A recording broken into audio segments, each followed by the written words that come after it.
What's good, peeps? Thanks as always for passing by the channel. Much appreciated. Hit that subscribe button if you guys are new. I just made a video, I don't know, about 2 hours ago talking about Deontay Wilder's viewership figures. If you're watching this video, you probably have watched that one as well. And I also said in that video that we as fight fans are getting too involved and caught up in numbers, right? We're forgetting why we love the sport, which is, great fights, world champions, 50-50 matchups. And here I am about to do another video talking about things that we really shouldn't care about.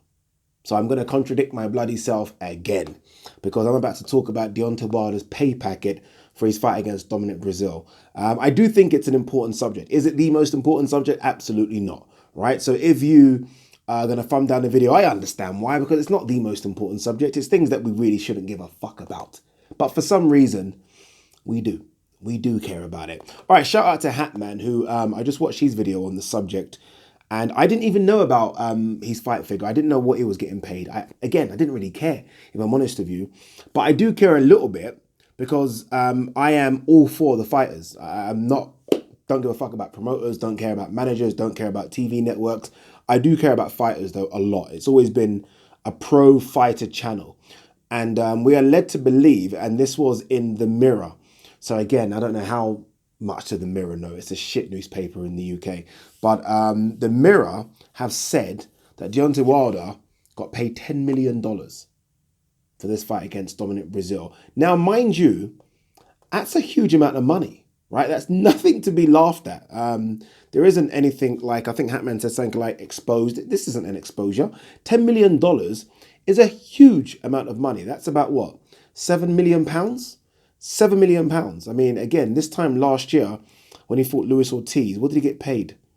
I can't remember what it was. Was it 2.1 or 1? I can't remember what it was. But we know that figure now is at least 3 or 4 times bigger than what he got paid against Luis Ortiz. So in terms of his growth as a boxer in the last 12 months, it's justified.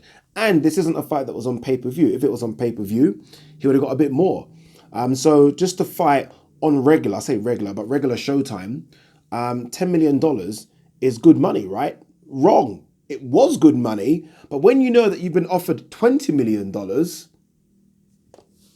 I mean, you don't have to be a mathematician to realize that someone's offered you 20 and you've accepted 10 and fought for 10. I mean, that's not smart business. That's stupidity. This isn't anything other than stupidity. I'm sorry. Again, I've always said this. No loyalty in boxing, people. None. None. If your enemy can pay you 25 million and your best friend's paying you 10, you take that 25 because you're getting punched in the face. I'm sorry, you're getting punched in the face, in the kidneys. I mean, you're coming out there bruised and battered. Just pay me the most money. Again, I don't know how truthful this $20 million offer is, but it seems to be as truthful because a lot of people in the know are saying it was truthful, that DAZN were going to pay him $20 million to fight Dominic Breazeale. Yes, that means it included a fight against AJ, 2 back-to-back fights, but regardless, DAZN were paying you $20 million to fight Dominic Breazeale. We are led to believe that you got paid 10. Let's say a bit of cream on top, 12. To me, there is no argument here. You snap the fucking hand off the 20, right? Because that is $10 million more. $10 million more. And for some reason, you've turned it down to accept 10 million less. Doesn't make any sense. And again, whoever's advising him, whether it be Al Heyman, Shelley Finkel, he needs to take his career in his own hands now because it's stupid.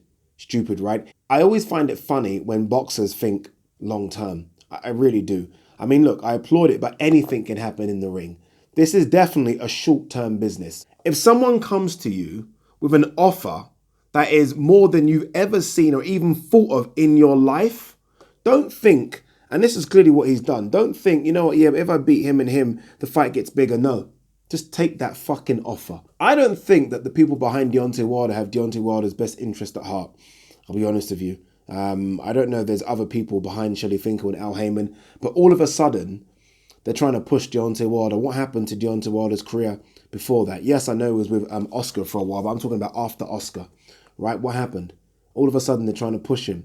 Deontay Wilder, my man, if somehow you ever do watch this video, I beg of you and beg of you and beg of you, just take the money DAZN's offering. Just take it. Because chances are you're never going to see that money. Chances are you're never going to see that money. If Deontay Wilder does not fight Anthony Joshua, there is no way on this earth Deontay Wilder is going to get paid 50 million a fight. No way, Jose. And I could say the same thing about AJ, but I think AJ will get a lot closer than Deontay Wilder. Deontay Wilder needs to stop pussyfooting around here, because it's clear now that Showtime are not going to be able to pay him what DAZN pays him. It's clear, right? I mean, this is a clear indication of it. DAZN offered him 20, Showtime paid him 10. I mean, I don't know how obvious it can get. Peace.